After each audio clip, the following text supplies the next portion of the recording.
So bale ito mga ninong yung natin for today's video. Ayan. Ito ay anak ni ni Lucky 95.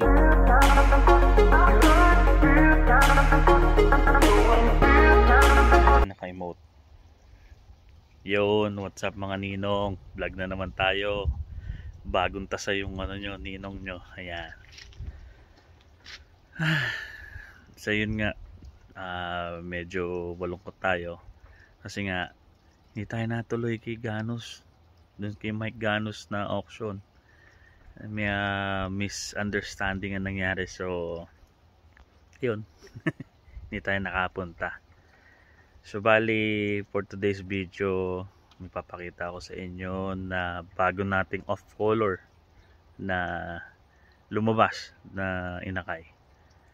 Then pakita natin kung sino-sino yung mga may itlog na para sa mga late hatch natin, tsaka sa for breed for stock yung gagawin natin. So yan, dito ako sa sa backyard namin. Ayan. Siya nga pala, may kumuha na nito. Ang kumuha nito isa sa namin, grupo namin sa Pampa. Shoutout sa Pampa, Team Pampa namin. Ayan. Si Boss Levy Kiambaw ang kumuha niyan. Ayan. Kinuha sa akin, piniyam ako, tapos ayan, siya daw kukuha. Ayan, bagong linis yan. Ayan o, kalilinis lang ng mga ng mga poop tree nila. Ayan, bagong linis. Ganda ng pagkakalinis ko dyan. Ayan. Dako tayo sa loft. Ito na nga tayo mga ninong. Di tayo sa loft natin. Pinag-pair natin si inbreed Casabor at saka si direct son of Wolverine. Ayan. Direct anak ni Wolverine yan. Tapos ang ka-pair niya ay si inbreed Casabor. Ayan. Bibreed natin for stock. Kasi maganda yung mga naging inakay nito. Try ko uling gumawa ko na isa pang pair. Kasi medyo may edad na rin si itong anak ni Wolverine na to. Ayan. Ayan. So bahali tayo sa loft.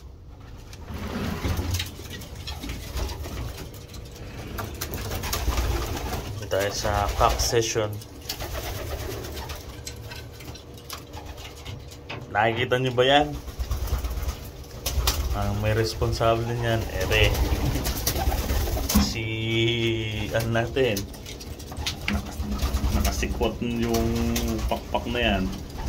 Anak ni Nandon, dalawa pisa niyan. Tapos ang kaper niya ay ang kaper nito ay si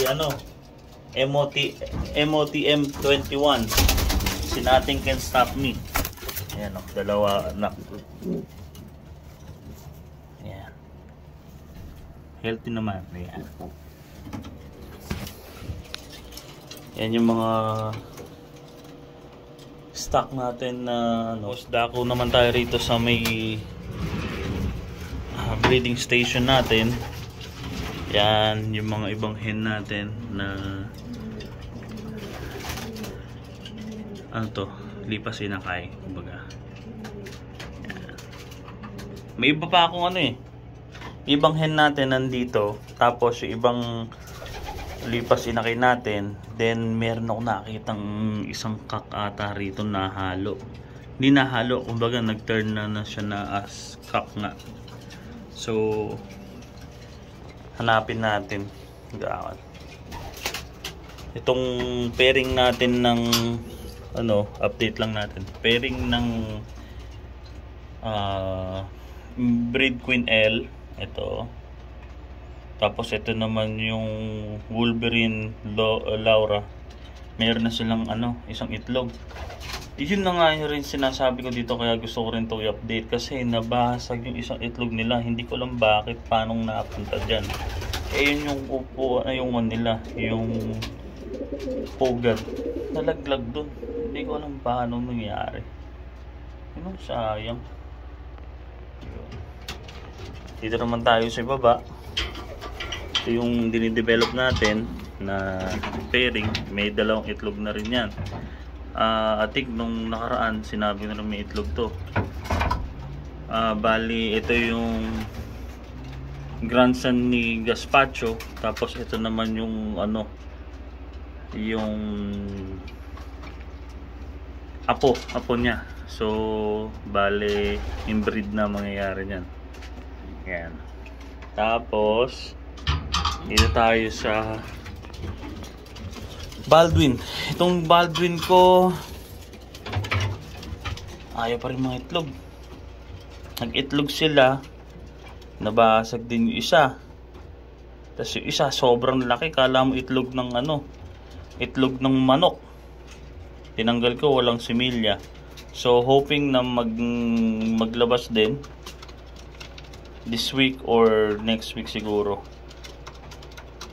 Ayan. Tapos dito naman tayo kay Lucky 95.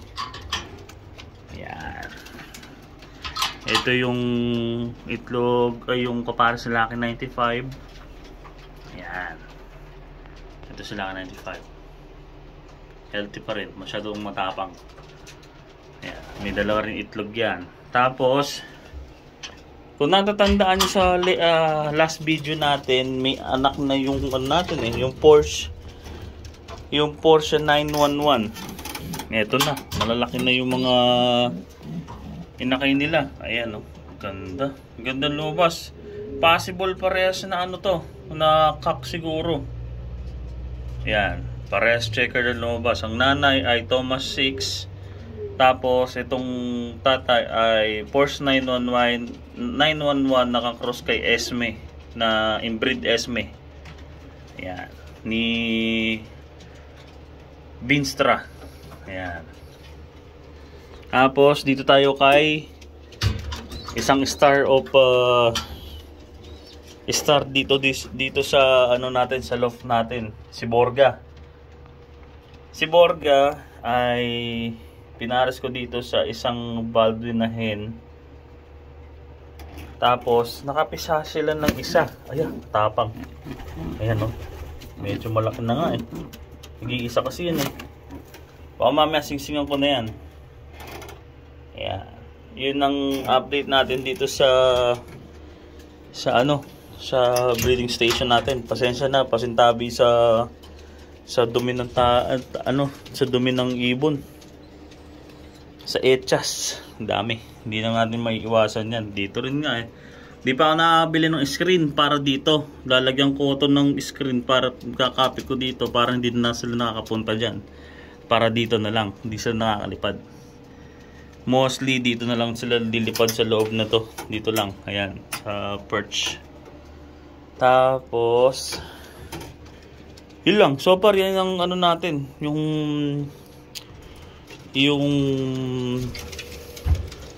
update natin dito sa ano, sa natin breeding station.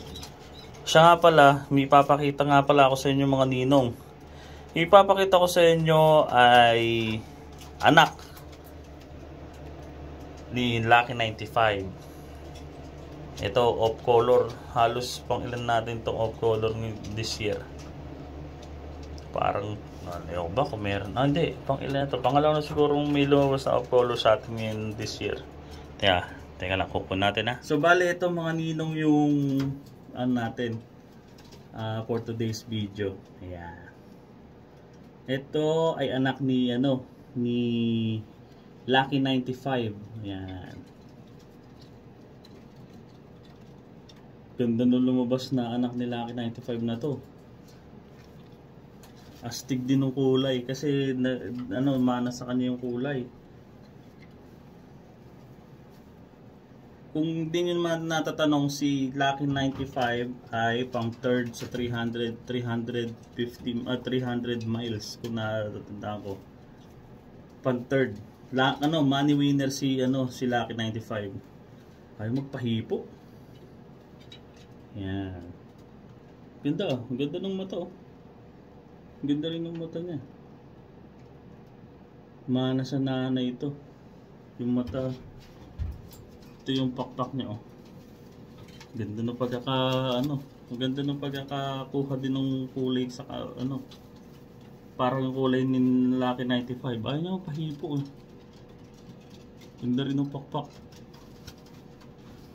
Kabila, ito yung kabila. Ang laki ng pakpak, oh. Manaki 95 naman yung katawan at saka yung pakpak. Katawan. Teka, ayaw ko talaga magpahipo. Grabe. Grabe naman itong ibon na ito. Diretso! Ewan ko lang kung katulad ito ni 95 na buhaghag yung pakpak kasi yung buhaghag yung buntot. Diretso naman siya. Okay na. Ganda. Hindi ibon, no? Tikwas yung nga lang yung ano. Tikwasin kasi yung baski yung tatay. Tikwasin din eh. Kaya iba, minsan hindi rin ako niniwala dun sa ano eh. Sa pangalan ito, yung sinasabi nila na ano pangalan nun, one pintail. Mata mo nga yung si Lucky 95. Tikwas ang buntot pero pag third.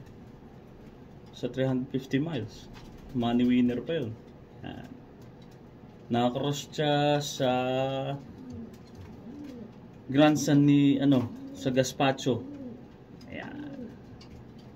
Ganda, no? Ganda ng kulay. Yan yung ano natin.